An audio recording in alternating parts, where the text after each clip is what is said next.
अच्छी बात है ना, हम उसका विरोध थोड़ा ना, हम उसका समर्थन ही तो कर रहे हैं। हमने कहा है हमारे महागठबंधन का सबसे बड़ा दल और सबसे बड़ा नेता जो घोषणा कर रहा है, हमें बहुत खुशी और गर्व है, हम उनका धन्यवाद करते हैं। आज उसी को हमने आगे बढ़ाने का काम किया है। लेकिन आप लोग नहीं लग रहा कि क्रेडिट लेने की कोशिश कर रहे हैं? नहीं, क्रेडिट उन्हें मिले, क्रेडिट हमें मिले। सीटें वो जीतेंगे, सीटें हम जीतेंगे। सरकार महागठबंधन की ही बिहार में बनने जा रही है। मिस कॉल को लेकर आप लोगों ने नंबर हाँ जारी किया बिल्कुल, महिलाओं को ताकि ये जो सरकार है, जितने मिस कॉल नंबर आएंगे उतना ही ये सरकार, नीतीश कुमार सरकार, बीजेपी गठबंधन बेनकाब होगा। जो कहते हैं महंगाई नहीं, बेरोजगारी है ही नहीं, गरीबी नहीं है, महिलाओं को आर्थिक मदद नहीं चाहिए, ये मिस कॉल नंबर इस सरकार को बेनकाब करने का काम करेगा। मल्लिकार्जुन खड़गे ने कहा हाँ कि जी, जिस तरीके से ऑपरेशन सिंदूर हुई है, छोटे मोटे हैं वो युद्ध हुए।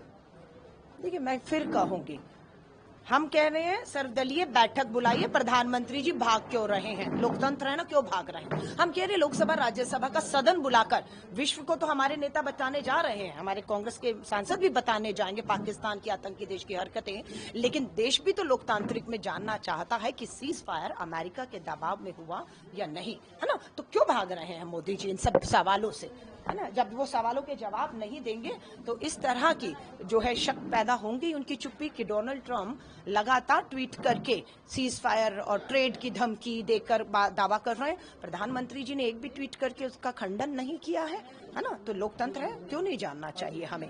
आपके जयशंकर जो हैं विदेश मंत्री, वो ये कहते हैं कि हमने पाकिस्तान को, सेना को पहले ही बता दिया था कि आप हट जाओ, हम ये करने वाले हैं, है ना?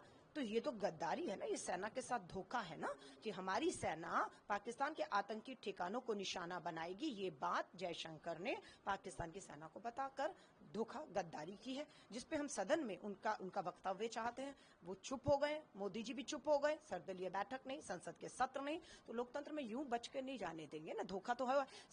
हमारे पहले पहलगांव में 26 लोग शहीद हुए, उसके बाद हमारी इस पूरे संघर्ष में 2 मासूम बच्चे और भी लोग शहीद हुए, हमारे कितने शहादत थी। लेकिन मोदी जी क्या कर रहे हैं? इतनी बेशर्मी से प्रचार जीवी अपने प्रचार पे उतर गए हैं। सलामी करते की फोटो रेलवे टिकट पर, ऑपरेशन सिंदूर मोदी जी, पूरे होर्डिंग लगे। अरे सेना के 3 प्रमुखों की फोटो लगाते सलामी देते हुए, हमारे शहीदों की फोटो लगाते ऑपरेशन सिंदूर की रेल टिकट पे, हवाई टिकट पे होर्डिंग। हम फक्र से, हम भी उसका सम्मान करते, पर हर बार शहादत पर, शहीदों पर राजनीतिक रोटियां सेक कर, श्रेय लेकर वोट हासिल करना, ये नीचता है, ये नहीं होना चाहिए था। ये निम्न स्तर की राजनीति कर रहे हैं। आज सांसद के प्रतिनिधि भी विदेश आज, हाँ, सांसद के प्रतिनिधि आज विदेश में पहला। तो ठीक है, हम बिल्कुल उम्मीद करते हैं कि पाकिस्तान को बेनकाब करने के लिए हमें हर कोने पर हिंदुस्तान के और विदेश के जाना चाहिए। लेकिन मुझे लगता है कि प्रधानमंत्री जी, आपने कितनी विदेशी यात्राएं की, बताइए ना देश को इन 11 सालों में।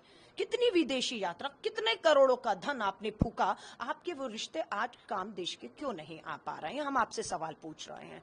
इंडियन मॉनिटरिंग फंड IMF ने बीच संघर्ष में $1.2 बिलियन आतंकी देश को दे दिया।